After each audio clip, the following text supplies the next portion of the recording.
So you say, wait a minute, Joel. Didn't we already have a definition for the force due to gravity? It was mass times the gravitational acceleration, m times g on Earth. Yes, that's correct. And I'm not changing it on you. That gravitational constant g is equal to the rest of our new equation. See, g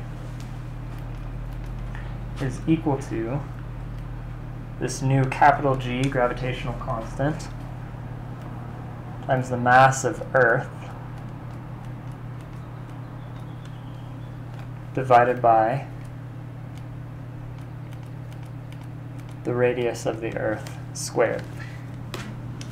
Here, RE, the distance from the center of the Earth, treating it as a point mass, to the other object on its surface. In other words, the Earth's radius. At higher altitudes, we can no longer use Earth's radius as the distance between the two bodies, and so 9.8 ceases to be a good approximation. This all agrees, you'll remember, with what we've previously said. So what else is there interesting to say here, instead of just writing this out? What's really interesting to me, but this is jumping ahead into the scope of your next physics class a little bit, is how remarkably similar the gravitational force and electromagnetic force is mathematically. So move this up here. From just the very last video, we have the gravitational force in full form is this gravitational constant g, that's 6.67 times 10 to the negative 11th number, times the mass of the first, the mass of the second, divided by the distance between them squared. Check this out.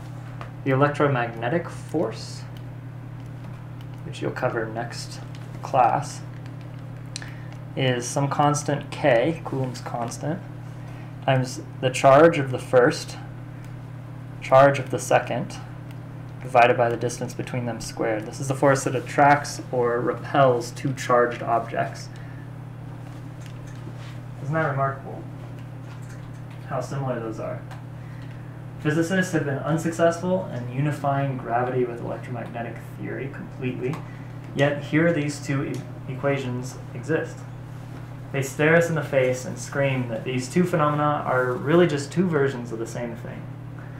The lifelong work of many physicists have been attempts at finding a grand unified theory, or a theory of everything, which unites all domains of physics.